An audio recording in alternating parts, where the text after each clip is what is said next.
All right, even more Lane Kiffin is on the way. I'm happy to say he's going to talk a little bit about culture and what's going on inside of his program. This is the Locked On Ole Miss Extra Edition. You are Locked On Ole Miss, your daily podcast on the Ole Miss Rebels, part of the Locked On Podcast Network, your team every day.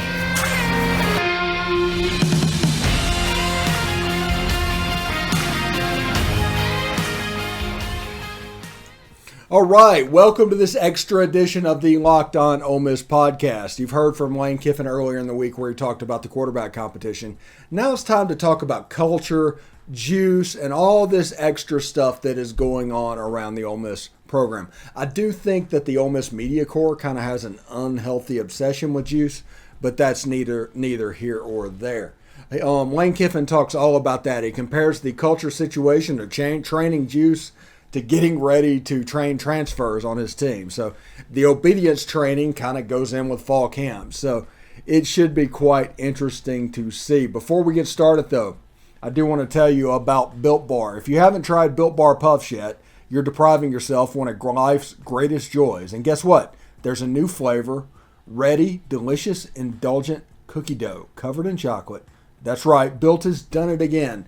Let me introduce you to your new favorite, chocolate chip or cookie dough chunk puffs have a light, chewy texture, real cookie dough chunks, and of course, they're covered in 100% real chocolate. It's amazing. What's great about Built is all their bars are made with collagen protein, which your body absorbs more efficiently and provides tons of health benefits. Eat something that tastes good and is good for you. You are going to have the new cookie dough chunk puff, whether you need a snack for your workout or a late night treat or just need to grab a quick bite. Built is the perfect protein bar and they taste better than a candy bar. Ditch the calories, fat, and sugar. Grab yourself a Built bar. So this is what you need to do. Go to Built.com. Use promo code LOCK15, all one word, LOCKed15, to get 15% off your order. Use promo code LOCK15 for 15% off at Built.com. All right. We're back. Lane Kiffin is going to talk about all of his culture stuff, and we will see you guys later. We're going to exit after that. Take care. Well, that's a lot more challenging because I feel like, we didn't lose a lot of players from year one to year two, that had really significant roles compared to now year two to year three. So I felt like we had 2 years with those guys. Most of those guys were now, if you look on paper, what should be what you would probably look on paper and say these are the significant players. A lot of those guys, a number of those guys are brand new.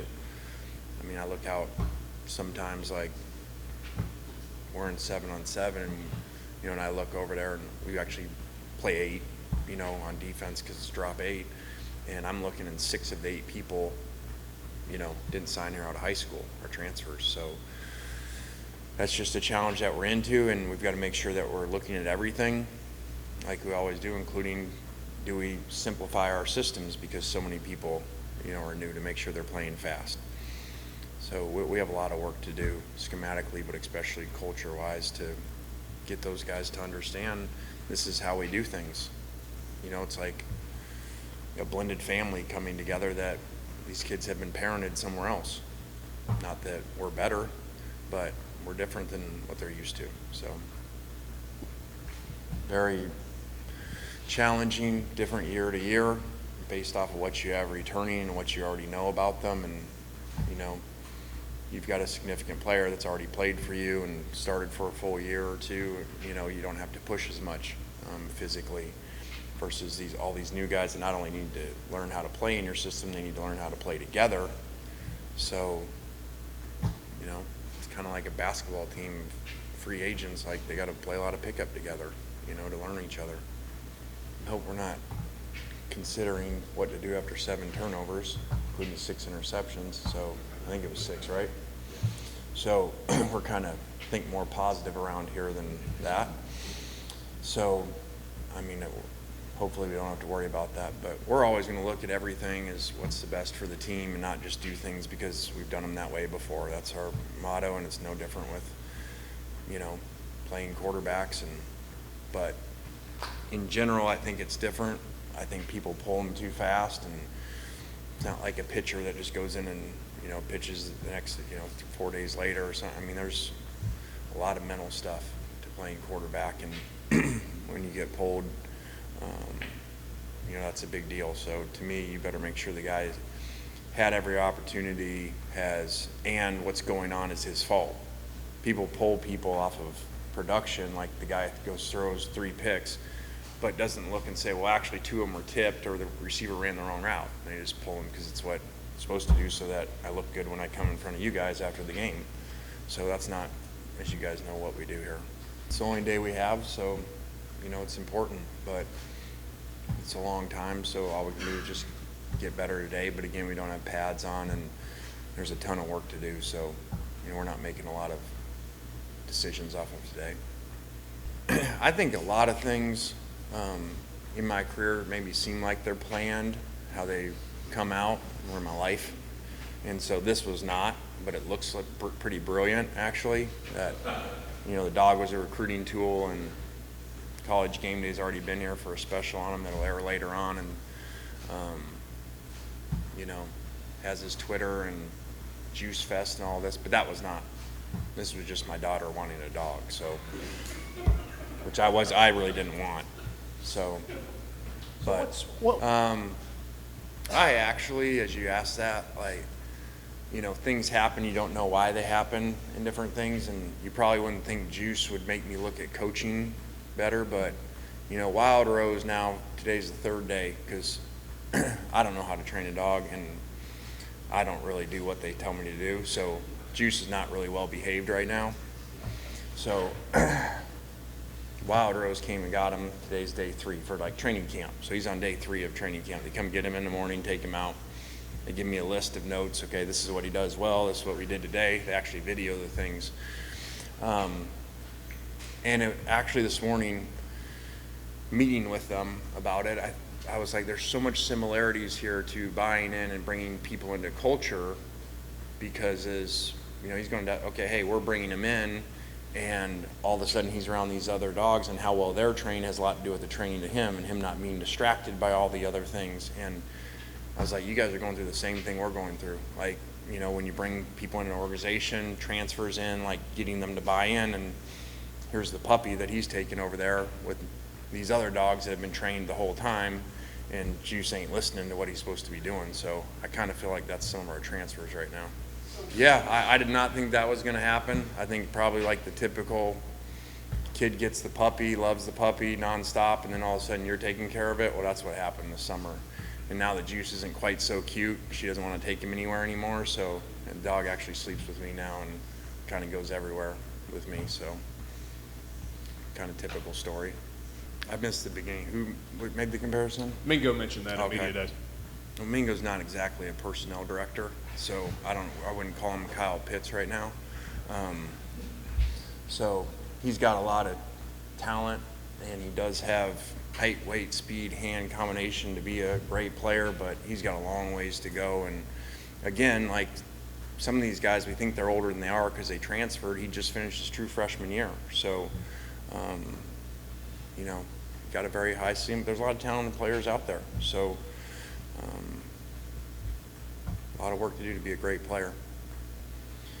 I didn't make this up here. I think I said it before. We don't think outside the box. We just create a new box. And I didn't make that up. We actually had Randall Joyner, who's been here for a year now, and he was talking to some people, to a recruit and some parents, and explaining how coach does this, how this program's run, and he used that term. And so I just kind of thought about that. It really is how we do it, and that goes in with this stuff. So instead of sitting and saying, well, recruiting now isn't like it used to be and it should be different, and they care too much about taking pictures and photo shoot, is what it is. So figure out a way to do it really well. So we have some really creative people in that area, especially over this last year, to where they come up with ideas of these cars and Juice Fest and what kids want nowadays. No, I think that's a combination of getting out of COVID so you can recruit more and, and be out in the spring and kids can be here more often. And that's a product of success. So recruiting usually improves when you win on the field. And so when you have a year, when you get to a program and it's down, you've got to say, hey, come here and this is what it will be like. Well, that takes a lot of faith to do it. Versus when you win, now you get to say, hey, we're already winning, so it's a cool thing to do now. Go there. They got cool uniforms. The players have fun. They win 10 games. So that makes it a lot easier. So I think that's more of a product of success. Well, I think because of the ratio of new players on the roster is really a lot of, how we prepare, how we practice, not as much scheme necessarily, and getting everybody on the same page that way. I mean, we got players out there today tackling people, so there's a lot of work to do. Yeah, I mean, that's always moving and adjusting, and I don't think that, you say it's this many and this many because there's too many variables. Guys leave early, guys transfer, development of your players over this year, before the next year's class come. And, do you have a chance to get really good high school players? Well, then take them. If you're sitting there saying we're not sure, then wait on transfers. So the better your program is and the more you win, probably, the more you sign high school players. And you kind of see that the elite programs aren't usually signing a bunch of transfers because they're just filling spots. They're not filling gaps, because they've been recruiting at a really high level for, the 3-4 years of the roster. I say there's good and bad to everything, so when you lose what you did with so many players in the backfield and you have new ones, that's bad, but it's also good because you got new ones to learn about and you may use them in different ways than the last group. So just figuring that out is exciting and fun to do, and it's usually better just to have your whole team returning, but sometimes this makes you a better coach because you got to figure new things out.